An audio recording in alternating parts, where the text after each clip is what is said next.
How can we pick up on a liar? Basically, there's two things you have to consider, and the first thing is incentives. Human beings were incentive-driven creatures. You go to work and trade 8 hours of your day in order to get money so that you can buy things that you like. That's the incentive. So when someone's lying, there needs to be a big enough incentive for them to lie. In this case, Bill Clinton had one. He was the president of the United States. He had a huge reputation to uphold. Millions of people were watching him, not only in the United States, but also around the world. He also had his wife by his side, Hillary Clinton.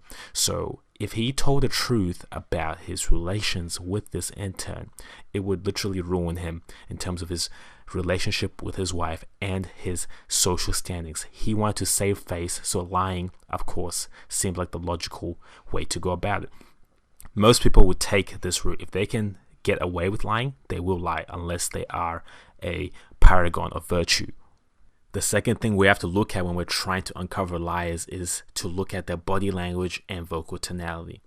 In the clip, Bill Clinton did a range of interesting things. For one, he shook his head while he was confessing against allegations that were put forth against him, which is something a lot of liars commonly do.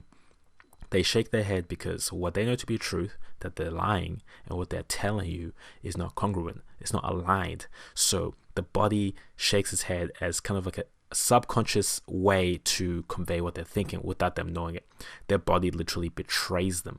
The body gives off a lot of small indications that cannot be controlled unless the person is an expert liar. And if you can learn to identify those, you'll be far better at figuring out that someone is lying. Another interesting body language cue that Bill Clinton gives off in this clip is the fact that he purses his lips, covers his lips, which is kind of indicative of him trying to hide something. Often when we purse our lips, it's in response to stressful situations. And when we're telling the truth, it's not usually a stressful situation. It's usually a stressful situation if we are lying about something. When you're talking to your friends, everything flows naturally because you are congruent with what you're thinking and what you're saying. When you are lying, everything has to slow down. You have to be a bit more conscious about your word selection, about what you're saying next, a bit more critical about everything, which creates discrepancies that can be picked up by the keen observer. Bill Clinton has many of these. He has gaps where he's thinking about what to say. He is shaking his head. He even looks kind of sad as he's walking away right at the end, which is interesting because if you notice a difference in someone's demeanor when they're talking to you, especially in high-stakes situation where they might be lying, it could be because they are lying. When we lie, it makes us feel bad. Our self-esteem is lowered. So it's hard to hide that. Bill Clinton looks sad because he just lied in front of everybody in the United States, and he knows it. So it's very hard to hide those small facial expressions that come up unless you're a sociopath and you don't even see anything wrong with what you just did.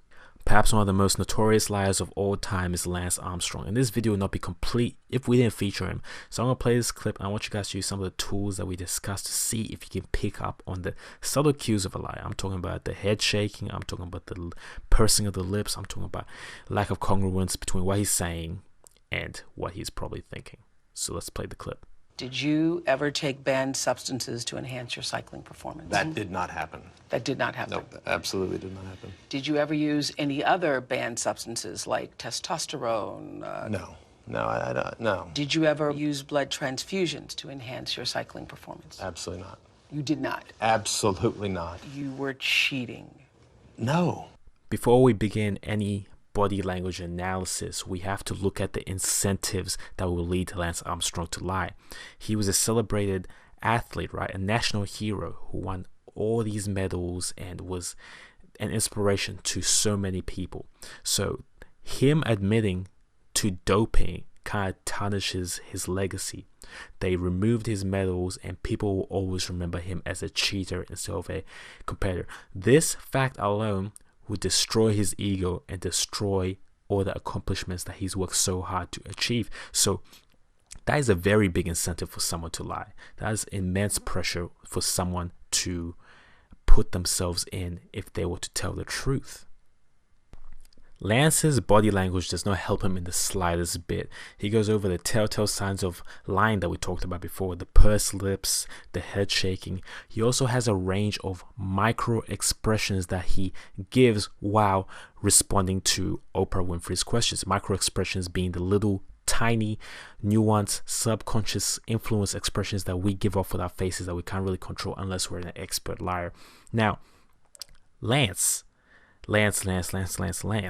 he also touches his lips while responding to Oprah Winfrey, which is a very, very good sign that someone's lying. When someone's covering their lips, it literally indicates that they don't want to say something, they don't want to deal with the situation, which means that the situation is generally giving them a great deal of stress, often the stress that comes with having to lie, having to cover your ass.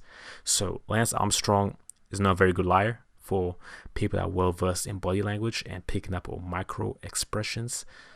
And yeah, okay, so let's summarize everything we've gone through in this video. You have to understand that different people lie differently. There is no one cue that gives off if someone's lying for every single case. It's going to be different.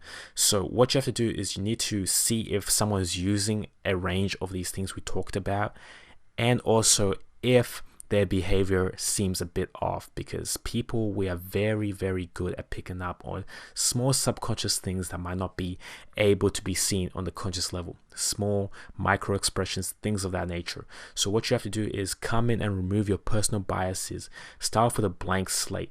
Don't have any favorable outcomes of the person you're trying to read.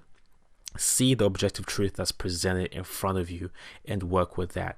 When we come in with our own biases, it influences what we see, and we can perceive someone who is lying as telling the truth just because we like them. Remove all these tendencies and see it as it is, and you will get further ahead at reading people. Why the fuck you lying? Why you always lying?